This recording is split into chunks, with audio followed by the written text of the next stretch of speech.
Next है chapter 20। Chapter 20 में दिया गया है भौगोलिक स्थलाकृतियों के बारे में।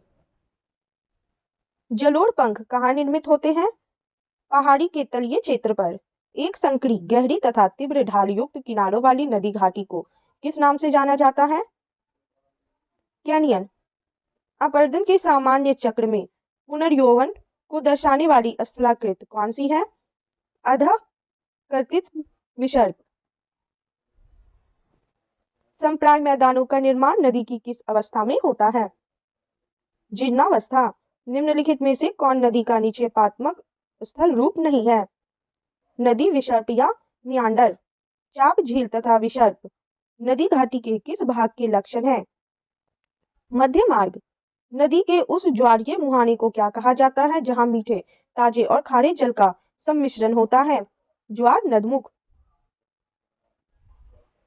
नदी के उस मुहाने पर जहां से नदी समुद्र में गिरती है त्रिकोण रूप में जलोढ़ मिट्टी का भंडार कहलाता है?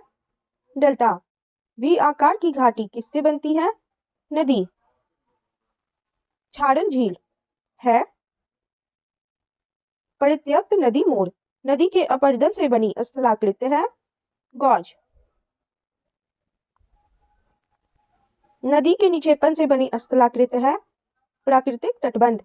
निम्न में से कौन सी स्थलाकृति का निर्माण नदी की युवावस्था में होता है? गॉर्ज। अर्धचंद्राकार मरुस्थलीय आकृति किस नाम से जानी जाती है? बरखान। बहते हुए नदी जल द्वारा निर्मित आकृति विहीन मैदानों को निम्नलिखित में से किस नाम से जाना जाता है? पेनीप्लेन। पवन के अपरदनात्मक कार्यों के परिणाम स्वरूप तीन फलक या पार्श्वों वाले कठोर शैलों के टुकड़ों को किस नाम से जाना जाता है? ड्राई कांटर। रेगिस्तानी भागों में बरखानों की दो समानांतर श्रेणियों के मध्य रेत मुक्त गलियारा जिससे होकर कारवां मार्ग आगे बढ़ते हैं निम्न में से क्या कहलाता है? गासी। लोयस जमाव के अति वृहद क्षेत्र कहाँ मिलते हैं? उत्तरी चीन में। मरुस्थलीय क्षेत्रों से पवन द्वारा उड़ाई गई रेत की बड़ी मात्रा के निक्षेपण से निर्मित स्थल रूप को क्या कहा जाता है जिसका नामकरण फ्रांस के अल्सस प्रांत में स्थित एक ग्राम के नाम पर किया गया है? लोयस।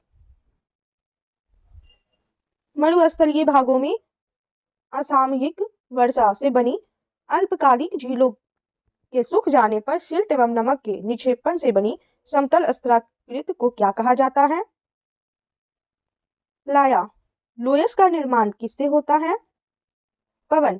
चंद्राकार बालू के टीलों को कहते हैं? बरखान। अपरदन के किस कारक द्वारा बरखान का निर्माण होता है? पवन। अपरदन के किस कारक द्वारा ड्यूजीन का निर्माण होता है? पवन।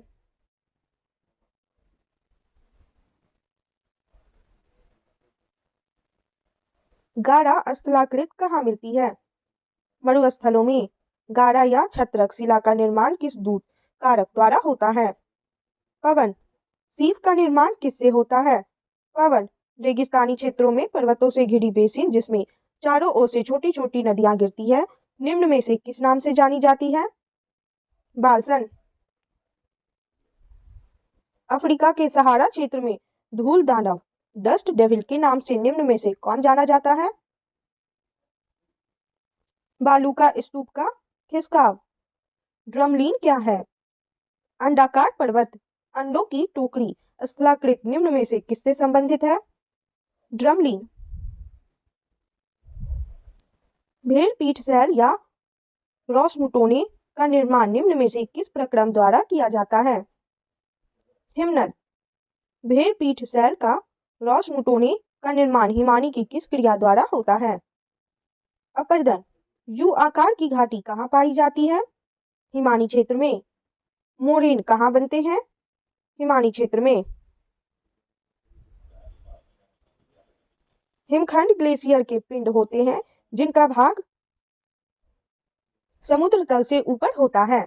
लटकती घाटियां कहाँ पाई जाती हैं? हिमानी क्षेत्र में। ड्रमलीन के बारे में क्या सत्य है? हिमानी क्षेत्रों की उल्टी नाव के आकार की स्थलाकृति एरिड है। हिमानी प्रदेश में कंघीनुमा तेज किनारे वाली नग्न चट्टानों की दीवार। हिमनद निर्मित घाटी अंग्रेजी के किस अक्षर की तरह होती है? यू। हिमनदों द्वारा जमा किए गए अवसाद जब गोलाकार पहाड़ियों का रूप धारण कर लेते हैं तब उसे क्या कहा जाता है? ड्रमलिन। टोम्बलो स्थलाकृत का निर्माण किस प्रक्रम द्वारा होता है? सागरीय तरंगे। स्टैक स्थलाकृति का निर्माण निम्नलिखित में से किस प्रक्रम द्वारा होता है? सागरीय लहरें। पिंगो स्थलाकृति निम्न में से किस क्षेत्र में पाई जाती है? परिहिमानी। फियोर्ड किस प्रक्रम से निर्मित होता है? समुद्री तरंग। कार्स्ट प्रदेश निम्नलिखित में से किस देश में स्थित है? यूगोस्लाविया। लैपिस किस क्षेत्र से संबंधित स्थलाकृति है? कार्स्ट। चूना प्रदेश। कार्स्ट प्रदेश में पाए जाने वाले कीप के आकार के गर्त को क्या कहते हैं? घोल रंध्र। कार्स्ट क्षेत्र में कंदरा को विलयन छिद्र से सीधे मिलाने वाली लंबवत या कुछ झुकी हुई नली को क्या कहा जाता है? पुनोड। कार्स्ट प्रदेशों में डोलाइन की ऊपरी सतह के ध्वस्त हो जाने एवं ऊपरी भाग के खुल जाने से निर्मित छिद्र को क्या कहा जाता है? कार्स्ट खिड़की। कार्स्ट प्रदेशों में कंदरा की ऊपरी छत से जल के रिसकर नीचे गिरने पर उसके साथ घुले हुए पदार्थों के अधिक ताप एवं वाष्पीकरण तथा CO2 कार्बन डाइऑक्साइड गैस के मुक्त होने के कारण छत से लटकने वाले स्तंभ को किस नाम से जाना जाता है? स्टैलेक्टाइट। घोल रंध्रों सिंक होल्स के विस्तृत स्वरूप को किस नाम से जाना जाता है? डोलाइन। निम्नलिखित में से कौन कास्ट स्थलाकृति के अंतर्गत नहीं आता है? Cattle hall. निम्नलिखित में से कौन कास्ट स्थलाकृतियों से संबंधित नहीं है? एस्कर। निम्नलिखित में से कौन घुली हुई चट्टानों के निक्षेपित होने से बना है? स्टैलेग्माइट। युवाला कहाँ मिलते हैं? चूना पत्थर प्रदेश में। स्टैलेक्टाइट तथा स्टैलेग्माइट के एक दूसरे से मिल जाने से जो स्थलाकृति बनती है उसे क्या कहते हैं? कंदरा स्तंभ। अंधी घाटियां पाई जाती हैं कास्ट प्रदेश में। स्टैलेक्टाइट, स्टैलेग्माइट और स्तंभ यानी पिलर्स किसके भू आकृति निक्षेपण है? भूमिगत जल के। चूने के पाषाणीय लटकते स्तंभ को क्या कहते हैं? आश्चुताश्म। निम्नलिखित में से किसको आकाशीय स्तंभ कहा जाता है? स्टैलेक्टाइट। अंग्रेजी का गीजर शब्द आइसलैंड के किस शब्द से निकला है? गेसिर।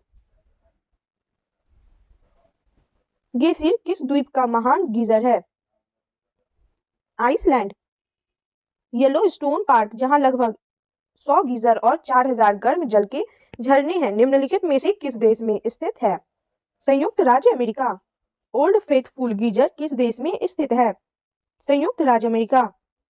किस कुएं में से जल स्वचालित दाब के माध्यम से निकलता है उसे कहते हैं? उत्स्रुत कूप। निम्न में से कौन सा गीजर भारत के बाहर प्रांत में स्थित है? सीताकुंड।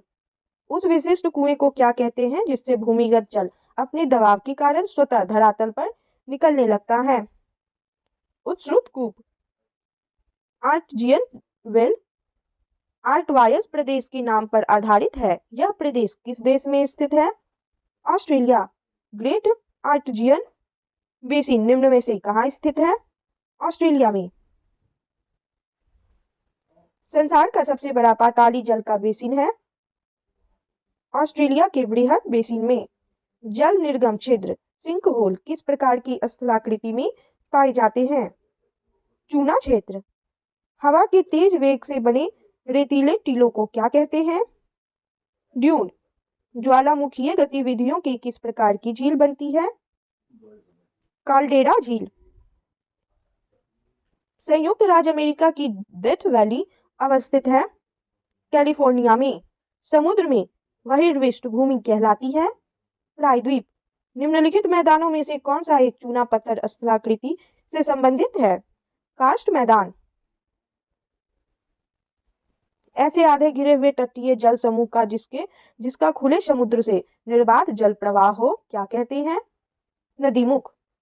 अंडकरंड स्थलाकृति बास्केट ऑफ एक्स टोपोग्राफी निम्नलिखित में से किससे संबंधित है? ड्रमलीन। निम्नलिखित में से कौन सी नदी भू आकृति नहीं है? सड़क। यदि आप मोरेन एस्कर और आउटवॉश प्लेन मैदान देखना चाहते हैं तो आपको निम्नलिखित में से किस संघ राज्य क्षेत्र की यात्रा करनी होगी? लद्दाख।